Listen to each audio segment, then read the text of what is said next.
Сәлем достар, сіздермен бірге Казмет. Бүгінгі біздің тақырыбымыз нефрон.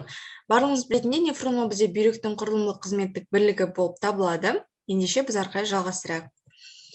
Міне біз мына суреттен нефронның құрылысын көре аламыз. Яғни бізде бұл жақта мальпиги денешігі, одан кейін проксимальды түтікшеден тұрады. Генде ілмегіне жалғасып, ол бізде дистальды түтікшеге ұласады екен. Ең соңында бізде жаңағыдай жинақтаушы түтікше, міне мына жерде көріп тұрғандарыңыздай. Яғни бізде міне мальпиги денешігі корпускулум ренале, ол бізде жаңағыдай проксимальды түтікшеге жалғасты. Ендігі кезекте бізде осы мальпиги денешігінің өзі бізде капиллярлы шумақтан ішінде және сыртында оның жаңағыдай капсуласынан, яғни шумлянский бугмын қапшығынан тұрады екен. Міне мынау бізде капиллярлы шумақ гломерулюс және сыртынан бізде шумлянский бугмын қапшығы. Одан кейін бізде міне мына жақта айттық қой, біз проксимальды түтікшеге жалғасты деп, осы жерде бізде иреленген проксимальды түтікше, одан кейін тік проксимальды түтікшеге, міне мына жері тік, мына жері иреленген. Одан кейін бізде сол тік проксимальды түтікшеден бізде генде ілмегі ары қарай жалғасқан, міне ілмейіп, яғни мына жерде бірінші оның төмендеген бөлігі және жоғарылаған бөлігін ажыратады екенбіз. Міне дистальды түтікшеде проксимальды түтікше секілді міне тік бөлігі және иреленген бөлігі. Яғни бұл жақта керісінше бірінші тік бөлігінен басылады, одан кейін иреленген бөлігіне жалғасады, одан кейін бізде ол жинақтаушы түтікшеге қарай жалғасады екен.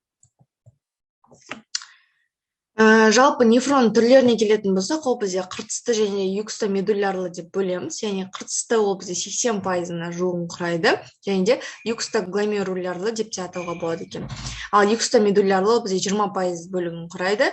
Оның маңызды жаңағыдай ерекшелігі ол бізде генле ілмек ұзын, яғни соның арқасында ол бізде мыйлы қабыққа дейін жетіп, сол үшін юкстомедулярлы деп аталады екен.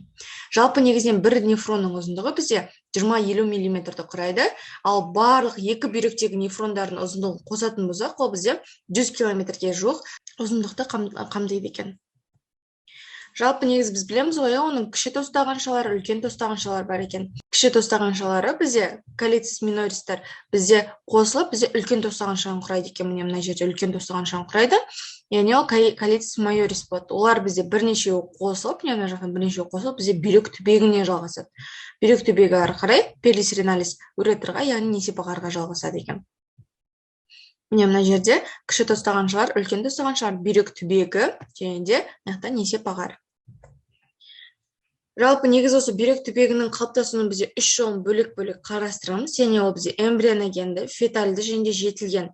Эмбрионогенді дегеніміз олардың кіші тостағаншалары тікелей бүйрек түбегіне ашылады. Яғни бұл жерде үлкен тостағаншалар жоқ. Міне кіші тостағаншалар бірден бүйрек түбегіне ашылады да, ол жаңағыдай несепағарға жалғасып кетеді екен. Ал фетальдыда бізде бүйрек түбегі жоқ. Ал жақта қалай болады сонда? Кіші тостағаншалар үлкен тостағаншаларға, үлкен тостағаншалар бірден несепағарға ашылады екен.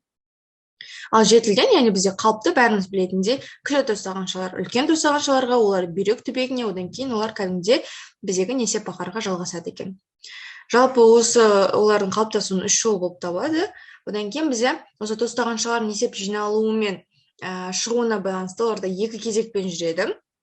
Олар систола және де диастола. Систола бізде жиырылу, ал диастола бізде босаңсу кезеңі. Бізде систола 20-45 секундты қамтиды екен, ал диастола 10-15 секундты қамтиды екен. Одан кейін бізде осы форникалық аппараттың маңызына келетін болсақ, бүйрек паренхимасынан кіші тостағаншаларға несептің шығарылуы және осы кіші тостағаншалардан несептің кері жаңағыдай қайта өтіп кетпеуіне кедергі жасау болып табылады. Ол жақта бізде оның қатысу жұмысына бізде 4 түрлі осындай бұлшықеттер қатысады екен. Ол яғни бізде мускулус леватор форницис бүйрек тостағаншаларының қабырғасында күмбезден жоғары орналасады. Одан кейін мускулус сфинктер форницис ол бізде айналасында орналасады. Одан кейін бізде кіші тостағаншаның тұсында, яғни жан жағында орналасатын бізде мускулус спиралис калицис бар, және төртінші ол мускулус лонгитюдиналис деп аталынады екен. Сіздермен бірге болған Казмет, осы ақпараттар сіздерге пайдалы болды деген үміттеміз. Біздің каналымызға жазылып, әлеуметтік желілерге қосылыңыздар.